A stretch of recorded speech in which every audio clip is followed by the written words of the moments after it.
good. We've already started. Episode 13. And we have Peter Mueller with us. You know him. You may not know where you know him from. But you've seen me. But you've definitely seen him, particularly if you're listening to this podcast. Yeah. Peter, thanks for being here, man. Thanks for having me. That's great. I appreciate it. I've been after you since pretty much I started this podcast to come on. Yeah. Well, I was waiting for lucky number 13. Lucky number 13. And you brought treats, which I wasn't thinking of. And that's an awesome bonus. Yeah. So you're probably wondering why I'm having you on a real estate podcast. It crossed my mind. There's a number of reasons. All right. One, from what I understand, and this may be myth, this may be urban Toronto myth, Right. but the rumor is that your Mortons, first of all, how long have you worked there? Since the beginning? I have been there since the very beginning, which was August 24th, 1998. 1998. Yeah, so 25 years this August. I remember it well. Yeah. So you've been there since the beginning. Yep. The rumor is it is the best producing Mortons in the world. Is that true? Well, I wouldn't say monetarily wise. There's much bigger Mortons, especially in the States. Sure. Newer ones, but we're always, I would say, in the top 10. So we do well. You do well. For a small market. We are a small market compared to other cities. Because it's Toronto and it's a Canadian dollar. Exactly, yes. But the place is always fucking packed. It is. Yeah. We are very lucky. I mean, Yeah. we went through some very lean times at the beginning. Right. Sort of establishing ourselves. But I think that was the key, was we just built a nice base. Like Right. your parents used to come. Oh, yeah. You know, and so we're working on the next generation. And Are you from Canada? Are you from Toronto? I'm from Toronto, born and raised in Toronto. So yeah. how did you get into this? How did they track you down?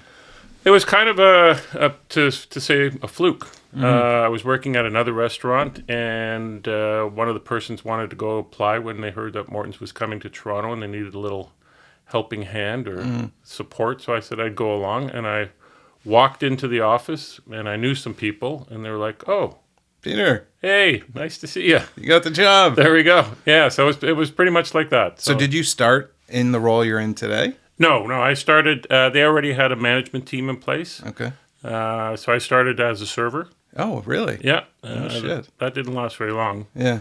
And then moved up. Yeah. So I've been managing for about 24 years. I've noticed, actually, like one of the things, obviously I'm a little bit of a regular. Yes. The staff has been the same forever. Like, that's amazing, because I have friends in the restaurant business, and the turnover is crazy. It is. I mean, we are fortunate. I think we have a good environment, which is a key to keeping employees.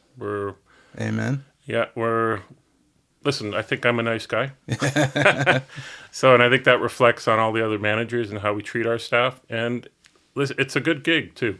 Yeah, for sure. If you're a server, it's a good gig to have. So yeah, I guess the tips aren't so bad. No, they're not bad at all. I remember. So you said 1998 you guys opened. Yeah. So I remember when Ruth's Chris opened in Toronto. That was the first of the sort of American chain steakhouses to open in Toronto. And then you guys came in and just totally swamped them. So I guess Ruth's Chris probably started in the mid-90s, like 95-ish. Yeah, I think it was probably earlier. They were probably around for about 7 or 8 years before you guys started? Yeah. And then you guys just came in and took over. Yeah. Well, it took a while. I mean, given the location of Ruth Chris and our location, they were better situated back then because they were in a downtown core, kind of where we were up in Yorkville. It was more of a community. It wasn't, but now it's changed. Yeah. Things are bustling. Buildings are going up and stuff like that. So, yeah. Very cool. Yeah. And it took a while to build the base, or was there? Because I know, like, there seemed to be a base of regulars right from the beginning. There was. Right. Yes. Yeah. And then it just sort of spreads out to the rest of the city? It does, yeah. So we had people, a lot of locals that could walk to the restaurant. And I think that's really where our base started. Mm-hmm. And, we would be 10 years in and people would be, when'd you open? Right. They'd be walking by. So it did take some time. Yeah. Word of mouth, I think. We did advertising and all that kind of stuff. But I think the basis of a solid restaurant is that word of mouth and community and 100%. Yeah. And so many of the people in that local area, but particularly like the community that's eating there who are regulars from the beginning, they all go to the States. They go to Florida, they go Correct. to California, Yeah. wherever. So they're used to seeing Morton's, and they knew what it was before you opened up. Yes, and the American sort of steakhouse culture.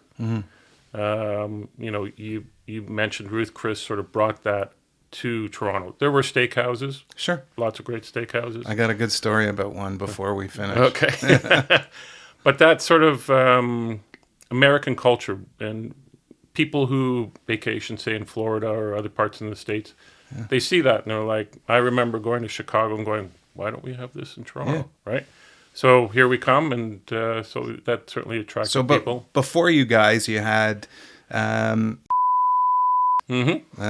which is a good story I have. All right. For you. You had House of Chan. I don't know if you ever go to House of Chan. I have been there. One of our regulars took me for dinner there. There you go. Yep.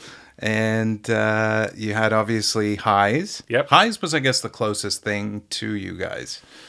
Like it was a Canadian version of an American steakhouse. Correct. Yeah.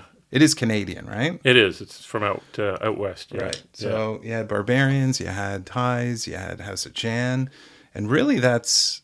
Oh, and you had out in Mississauga, what's it called? The Spanish castle. Castile. La Castile, La yeah. Castile, yeah. Have you ever been there? I have been there. It's actually great. Yeah. There's, you know what? There's lots of great steakhouses. They each have their sort of niche or, special little thing. And so. But you've got an atmosphere. Like it's sort of ridiculous to say, but it's like, it's not only a great steakhouse, it's a place to be seen, right? Like, which can be a good thing and a bad thing. But anytime I walk in there, I know at least 3 or 4 tables worth of people. I know I'm going to see somebody I know. So one of the things when I was younger, there used to be a bar, the Morsi. Mm-hmm. Yeah, sure. And there used to be Monday at the Mo, right? I remember it well. And it was... Not so much a bar as a parking lot. Yes. But it was... Forget the bar part. It was the vibe that happened there. Like you could go there and you would see people you went to high school with, people you went to university with. And that's sort of, a young thing. But it's that kind of energy and vibe that I wanted to instill in Morton's. Right. You've got the adult version. The adult version, correct. Yeah, for sure. Yeah. It's awesome. When I was a kid growing up, you grew up in Toronto? I did grow up in Toronto. So do you remember Lychee Gardens? Absolutely. Ate there many times. Yeah. So Lychee Gardens on Sunday night. I'm Jewish. I'm in the Jewish community. Yeah. Sunday night, Lychee Gardens growing up, the whole community, it felt like, was at that restaurant. And Morton's has that today. Like that's the feel that I get when I go into Morton's. Yeah. And it's interesting because depending on what day of the week you come, it's all, the same sort of family members, but in different dynamics. Right. So weekends, more family. For sure. The week, more business kind of thing. So Sunday night, I'm there with my wife and kids. Yeah. And Thursday night, I'm there with my buddies. Exactly. Absolutely. Or before a game or something like that. So much fun. You, I'm sure, have seen absolutely crazy things in there, some of which I'm sure you could talk about, some of which you can't. Yeah. But I'll tell you my story. Sure. Even though we sort of mentioned the name, I want to know how you would handle this, okay? Okay, sure. So it happened at Luca, feel free to beep that out. We had a guest in town, a VIP guest, for a black tie gala that was happening on the Sunday night. Right. Saturday night, we take him out to Morton's. During the day on Saturday, he had gone around to give a couple of speeches at different places, and he was fed some rather not good food. Anyways, we get to Barbarians, have a martini. He doesn't drink. He has a martini, maybe has 2 or 3 sips, doesn't touch any more of it. We have another martini. So we're all in a great mood. We're laughing. We're having fun. He's turning more and more progressively green. He's not looking good. So there was 3 of us there, plus him and my wife. Only one woman. Stephanie, my wife, keeps going, he's not looking so good. Yeah. He's not looking so good. Like, he's fine. We're drinking. We're having a good time. He's just getting quieter and quieter.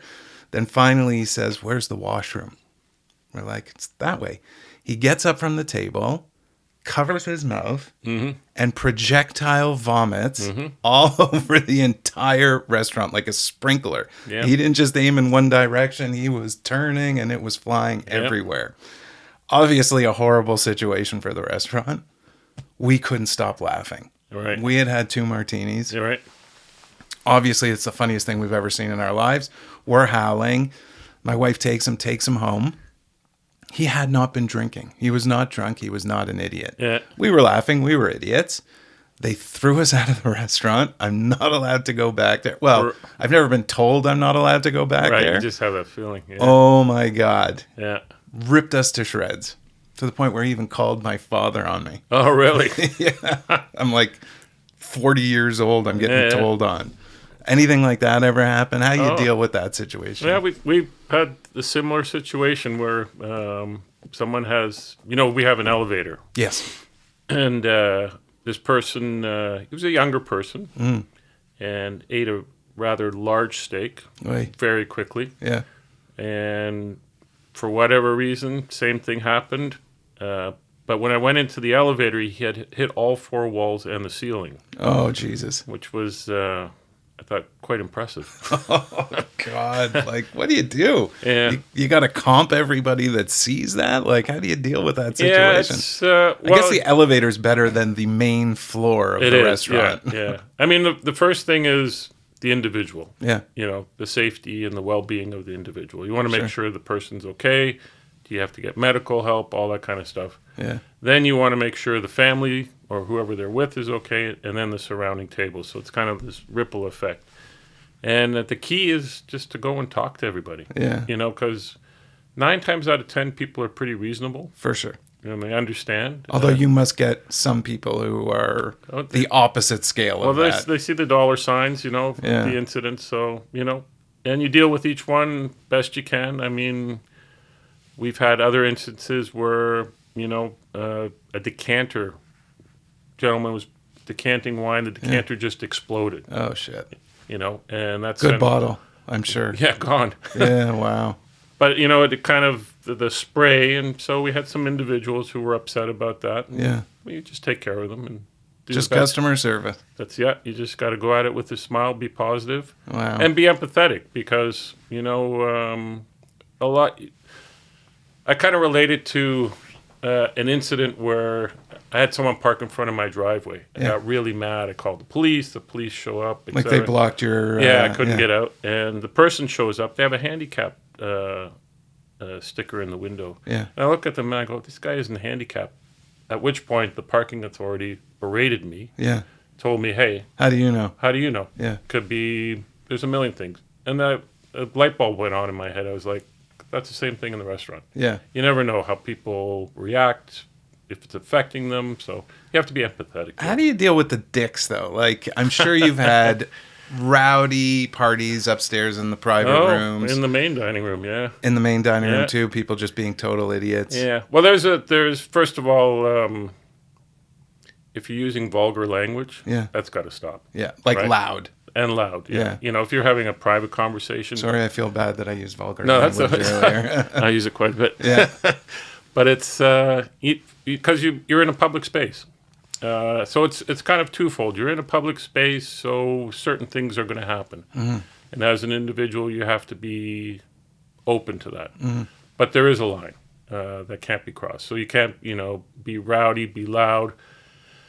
And often, you have to cut people off. You have to say, that's it. Mm-hmm. Here's your bill. You got to go kind of thing. Yeah, you're out of here. But I have to say, for the most part, we have been pretty fortunate. We haven't had any sort of serious incidences, which is good. Yeah. Because I imagine, you must get stags in there all the time. You must get, Yeah, but one of the things is, as you know, we have 2 floors. We have the boardrooms, which are upstairs. So those are usually contained. Mm-hmm. So if people are idiots in there, it's okay. We close the doors. As long as you can't hear them outside of the doors, we're fine with that kind of thing, We want people to have a good time, too. Yeah. Within reason, so. Yeah. Yeah, it's a constant judgment call, what's going on, so, yeah. Yeah. So are there any secrets you can share with us, like behind-the-scenes secrets, like what goes on in a typical day, Sure, yeah. It's I usually get in around noon. Yeah. There's a lot of planning. There's a lot of things that come out of left field. Mm-hmm. You're dealing with a lot of staff. A lot of issues can happen with that, so you have to be prepared for that. That's one of the things I always tell my managers give yourself enough time Yeah. just to deal with all the things The that. scheduling must be super competitive. Like I imagine there's nights that people like fight for. Like I imagine you want Thursday, Friday, Saturday night. Yeah, absolutely. And my philosophy has always been we don't have a hierarchy. We don't have seniority. Right. First come, first serve. We kind try of to thing. be as balanced as possible. And here's, the flip side. As a server or someone in the restaurant industry, most people who do that kind of work have something else going on in their lives. They're either in school or they're An actor. an actor. Yes, Yeah. How many actors? How many actors do you have working there? 99%. Oh, really? Yeah. So they need a lot of flexibility, and so we try to, that's the game that you play with the scheduling. Is like we'll give you what you want, you give us what we want. We have our servers that help us out. Say when we go on vacation, they'll step in as a managerial role. Mm-hmm. They'll get a little more preference Right. to the scheduling, and we have people who we just have a lot of regulars, Yeah. and they have specific waiters that they want to serve them. So. Right. You don't make everyone happy all the time, but we try our very best. So Yeah. I imagine like one of the biggest challenges coming out of COVID, my friends that are in the restaurant business, staffing has always been their number one issue. Yep. Getting people to come in and actually do the job. Yep. I imagine it's not as bad for you. You probably have a lineup of people who are prepared to come in and work. Well, we kept about 40% of our staff, so we did employ people during COVID to help out with takeout and stuff like that. So we had a good base when we came back because we didn't open fully. But it's been challenging. It's as I get older, there's a generational gap that I sometimes find hard to understand. But Hence doing a podcast yeah, right now in the real estate industry. Exactly. I'm talking to you here. What does this have to do with real estate? Yeah, right? yeah. It changes. And there's got to be even more changes coming down the pipe for you guys. Like, although, one of the nice things about your place is that tradition of, the genre of food that you're serving, right? Yes. Like people go there for the old school feel and they know what they're going to get every single time. Yeah. Well, I'm surprised. We have people come in 4 or 5 times a week, Wow. and they'll have the same thing Every single time. pretty much. Yeah. They must live upstairs or something. Something like, we're around the corner. So, but you're right. People do come because listen, there are fast food places where everyone gets the same thing. Sure. I always get the same burger, right? Kind of thing. So I think it's just the same thing. Yeah. And like you said, one of the things that I noticed when people, especially Americans who come up, they come to Morton's because they know exactly what they're going to get. Right. And that makes them happy. So I told you I'm going to Buffalo today. Yes. I went to the Mortons and I was at Billy Joel a couple of weeks ago. Yeah. Is that actually a Morton's? What's the deal with that place in Niagara Falls? It's a Morton's Grill. Yeah, or something. So there's a distinction. So It's owned by Landry's? it's franchised. Franchised, okay. Yeah. So it's run by the hotel. Because totally different menu. Totally different menu. So they did Morton's many years ago tried this concept called Morton's Grill, sort of a more relaxed, Right. Less formal. more of a bar sort of situation, bar food. More like a keg. Yes. Yeah. Yeah. And that's I'm not sure if there's 2 or 3 of them, and that's one of the. Are there any other Mortons in Canada? No, there used to be one in Vancouver, Right. Way back, but it only lasted a couple Just of years. like they used to have an NBA team. Yes, exactly. They just couldn't They all support just it. left. Yeah, sorry, Vancouver. Toronto's just that. It's the most Americanized market in Canada. That's for sure. Yeah.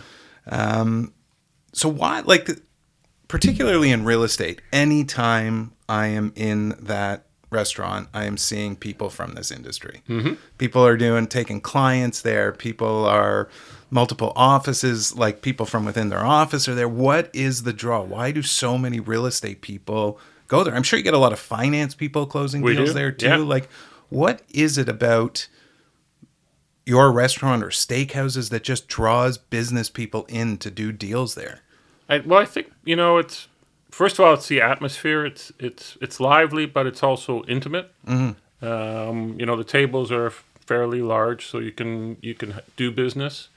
We're not going to rush you out. Yeah. You're not going to be like on a 2-hour turntable kind of thing. So that's good for that. And again, I think it appeals to everybody. Yeah. It's not a menu where you're like, what should I have? And You know? the grease from a big martini helps Yes, helps exactly. smooth things over. Yeah, yeah. And I think it's listen, we're not inexpensive by any means. So For sure. it's got sort of that cachet.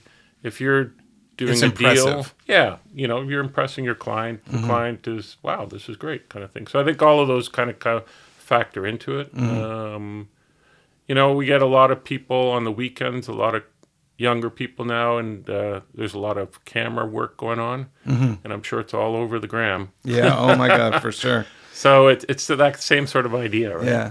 Have you noticed, I won't mention any names, but you have another restaurant very close to you guys that I'm not a big fan of, but it brought a different clientele to steakhouses. Yes. My friends and I have a joke about that place. But are you surprised from when you opened to today, and this isn't a sexist comment, it's just a difference I've noticed in society. Like, Morton's has always been a place that the guys go to. But now you see lots of groups of women going out for dinner that I don't think you would have seen in the beginning. Or has it always been that way and I've just been out to lunch? No, there's probably some truth to that. And that might just be, shifts in societal perceptions or, who's doing what and Yeah. how the workplace has changed, which is great. Yeah, 100%. I love it. Like, yeah. you got a table full of guys, then you might not know, and your wife is there with her girlfriends at another table. That's definitely happened to me before. And I do notice we get a lot more, business women doing business with other women, very high-powered women, which I think is great. For sure. Listen, if we can, the broader reach, the better for us. The more, 100%. So, yeah. But yeah, I think there has been a bit of a shift that way. Yeah. Were you, when STK opened across the street, did you think that was going to have any effect on your business? No, because they have a different Model, different brand. It's a different clientele. Like, I will go over sometimes, and it's like I don't know anybody. Right. I'm just another person in there. Much younger people. Yeah, and it's almost like Avenue Road is that dividing line. 100%. Yeah. Which is kind of fun. And I'm sure people... It's funny. Avenue Road is that dividing line the whole way up. Yeah, 100%. Okay. Even in terms of real estate. All right. Yeah. Which is kind of funny. So there's always going to be the debate about what's the best steak in the city. Sure. People are always going to talk about that. I still love you guys the most. I think it's the best steak in the city. But I, without a doubt, will argue with anybody that you have the best martini in the city. We certainly have a good pour. Yeah, you have a great pour. Yeah. I don't know I got you and House of Chan as the two best martinis in the city. I love House of Chan's martini. It's much smaller. Yeah. But I love your martinis. I think they're the absolute best. And the sides. So I love the sides. I love the cream spinach is my favorite. It's going to bring cream spinach. I love everything. So if I had to ask you, outside of yourself, yes, where would you rank your favorite steaks? Well, that's a good question. And do you get the chance to go out and have steaks in other places? To be honest with you, on my days off, I don't really go to steakhouses. I completely understand. It's not something I do. But to stay up on the competition, Yeah, I mean, there's a small place on Ossington called Côte de Boeuf. Love it. Love it. I have to say it's probably one of my favorites if I go out for steak. Yeah. Just it's the casual vibe of it, and I think they do a really good job with that. 100%. I was out in Whistler, and I went to the Keg. I have to say it was good. Really? Yeah, to New York, and it was quite good. The Keg is much better than it used to be. Yes. In my opinion, not that my opinion matters for anything, but I did not used to like the Keg. I thought it was just a filler.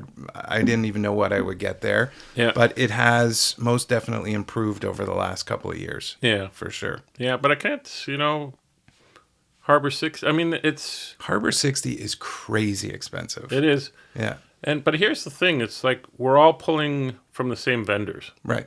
Like so same butcher shop. correct. Yeah. Yeah. So everyone's pulling from that same pool. So it's really, in the hands of the guy cooking it. And this to me, And the experience. and the experience. But one of the hardest jobs in a steakhouse is the guy who grills. And I think people underrate it because it's just a guy grilling a steak. But Yeah. getting your steak, like the biggest thing is you want your steak, if you order it medium rare, to come out medium rare.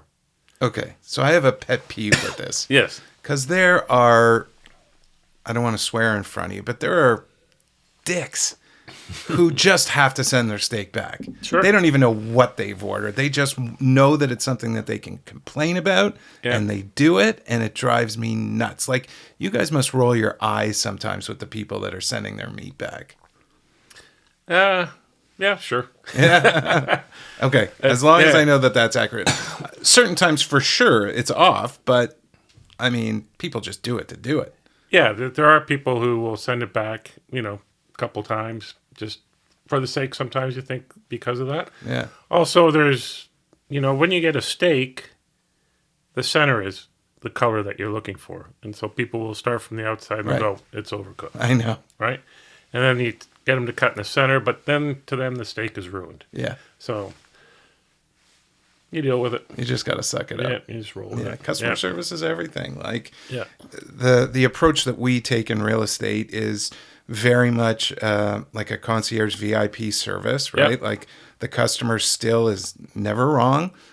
We have to do what we can to make their experience as enjoyable as possible, as stress-free as possible. So, we're talking about two completely different things, but it's the same approach. You're a Absolutely. luxury product. Yep. We're a luxury service. Yeah.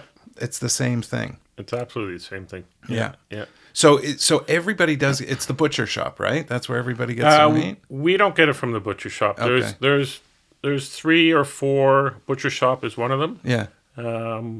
But Everybody always loves to say this is where Mortons gets their meat from. yeah. So But we kind of move our.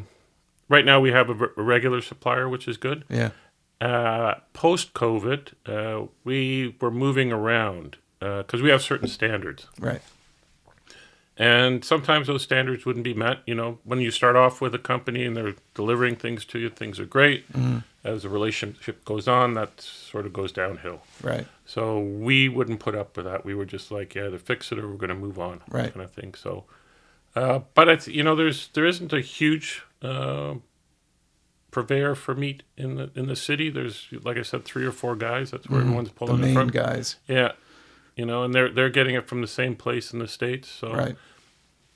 So it is what it is. Yeah. It's all in the delivery. You mentioned something before, like Yeah. it's how important the griller is. Mm-hmm. And I think people's first perception is if you're going to be a chef, well, yeah, you're going to be a chef at a steakhouse. All you do is sit there and grill meat. Yeah. But it's a talent. Like, It's a tough talent. yeah. Yeah. We've been lucky. We've had some really good grillers. We've had some really bad grillers too. Yeah. So I know the difference. Right. And if you find a good one, you want to hold on to them. So And how do you tell? Like, are you tasting once a week? Or are you like yeah, just based on feedback? on feedback, we do tastings. We do line checks every day. Making sure things are the way they're supposed to be and stuff like that. But it's a talent. There's just some people when you're doing 200 steaks, and they're all different cuts, different colors. It's a real talent to be able to put that out. I don't Like, have just it. because I think I'm awesome at home doesn't mean I'm going to be able to whip out. Yeah. So I've heard, you can tell me if this is true. Sure. And I don't know if I'm giving away any secrets or not. But I've heard of an annual tour of steakhouses in Toronto. Led by, I don't want to say his name, but led by somebody I know that hits you guys, Chan, Barbarian, hires a car, Yeah. bottle of wine at each location, steak at each location. Is that true? Is that a real thing? I've seen it. Yeah. I can't say I've seen it this year, but pre-COVID, yes, And it was an annual thing? pretty much, yeah. God, that sounds like fun. Yeah. I would love to be a part of that. Until the next day. Until the next day, for sure. Well, that's one thing I've noticed. So when I was in my early 20s through Well, I probably didn't really start coming in regularly till I had some, until I started Yeah. making money. So let's say, early 30s, I started coming in regularly. I would get, a Cajun ribeye by myself, no Yeah. problem. With a Morton salad to begin, with sides, no problem. Yeah. Now I get one steak, slice it up, we're splitting it. Sure. Can't get through an entire salad. Like my eating has gone down, unfortunately. Yeah. I'm fatter than ever somehow, but I can't get through an entire steak anymore. It's sad. And I have seen that there is that change. We do a ton of sliced steaks, Yeah. shared steaks. Listen, I think it's probably physically good for you not to eat a big one, but it is, sometimes it's hard because it's so delicious, right? I know. You just can't stop yourself, but I'll tell you, aside from volume with the sliced steak, yeah. something happens. It could just be in my mind, but I truly believe when the steak is sliced, it tastes better. I don't know if it's because there's less work involved on my part to eat it, Right. but I taste a difference when the steak comes sliced. Maybe the juices are getting all over it. I don't know what it is, Yeah. but I'm telling you, I think it tastes better when it's sliced Yeah. Well, I would argue the opposite. because it keeps all the juices in. Yeah. Yeah. I know that, and I theoretically agree with that, but something Yeah. in me, I so much prefer it. Even if I'm going to get a steak on my own now, Yeah. You'll get a slice. I'll get it sliced. Yeah. I love it. Yeah. No, I would say probably 80% of our steaks go out sliced. Wow. Yeah. Yeah. And even 5 years ago, not the case? Not the case, no. It's certainly This is a changed. post-COVID thing? No, we kind of saw it at the beginning, or sort of pre-COVID, sorry. And I think it's, the families Sharing. sharing. Sharing has become Yeah. huge everywhere. Yeah. And, maybe we'll bring back the old Lazy Susan Yeah. on the big tables Yeah, kind a of la thing. Lychee Garden. Yeah. But the other great thing about it is you can get a couple different cuts, Yeah. Yeah. which is fun, right? Well, that's why I love a porterhouse. Yeah. Just Yeah. So Love it. I bring a group of guys in every year that I play hockey with, and that's what we do. We just line the table with sliced steaks, awesome. and they love it. Yeah. And they can share, and it's great. Awesome. So while we still have some time, Yep. what's your best sellers? What's the top steak? What's the top Sure. side? Well, the top steak is still the filet. Yeah. Yeah. It's not my top choice. Not my top choice either. But it is the top seller. Yeah. We just pound through those kind of things. And that's because less fat, less like all the things that make Yes. it taste awesome. Yeah. People just love a filet. Yeah. Yeah. And if it's done right, it's a super delicious steak. My preference would be a ribeye. Yeah. I love ribeyes. Yeah, me too. And then sides, the mac and cheese. That's pretty big. Yeah.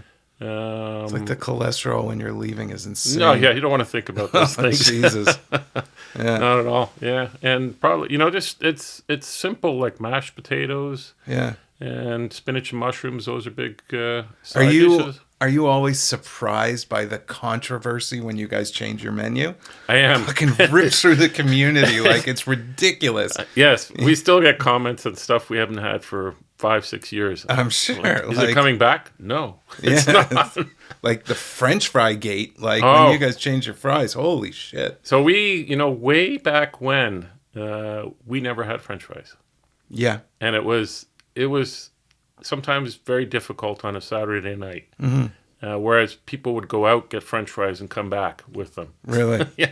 That's crazy. But you're right. Then we had steak fries. you Yeah. know, every time we change. So you're always going to have people who love this or that. So it's, The loss of the Morton salad is devastating Oh, to me. I don't Although know. they still make it for me every time I come. If you out. ask, we'll make it. If we Yeah. can make it for you, we'll make it for you. Yeah. If we have this stuff, we have one guy who still loves we used to do the sliced tomatoes Yeah. with the blue cheese. Yeah. It was just for a sure. sliced tomato. Yeah. Right? But yeah, we'll do Easy it for you. peasy. Yeah. Yeah. And I think you guys might have even started the molten chocolate cake. I've yeah. never seen one before Morton's. I would agree with you. Yeah. Yeah. And then it just took off, and you Yeah, can find it anywhere now. Loblaws. Yeah, right. People still love that though, Yeah. Well, What's- that's probably our number one dessert. for sure. Yeah. I mean, we don't have a huge dessert menu. That one is super So popular. let me ask you: is it marketing asking people about ordering dessert at the beginning, or do you actually need that time to prepare? We actually need 20 to 25 minutes To prepare it? to make it. Yeah. Oh, okay. Yeah. We make them all in house. Yeah. In the ramekins, and they have to bake at a certain temperature. They have to cool. So it takes a while. It takes about 25 minutes. I thought it was just genius marketing. Like, let's just trick them into ordering that's dessert. what it was. Yeah, right? So that's the most popular dessert still, you By think? far, yeah. Yeah. Wow. Yeah. We had a few that have been taken off the menu that I hear about a lot. But Oh, yeah? Yeah. Which ones? Oh, the carrot cake. Yeah, oh, yeah. Carrot cake in my family was huge. My father-in-law and mother-in-law, like, devastated. Yeah. So, but for all of you viewers out there, it will be coming back on Mother's Day as a special. There we go. There you go. Insider news. I'm thrilled. The carrot cake is coming back to Morton's. Beautiful. Well, Peter, that's awesome. Yeah. I love the place. I think it's amazing. I think you do an unbelievable job. I think that people can learn a lot from watching how you manage that place, regardless of the business that they're in, because it's excellence. And excellence is what people should bring to all their jobs, particularly real estate. Yeah, I agree. So that's great, man. I appreciate you coming in. Same here. Thanks for And having lucky me. number 13. Yes, awesome. And now I'm off to Buffalo. All right. Well, have a great buddy. trip. Have a great one. Thank you. Thank you. That was awesome.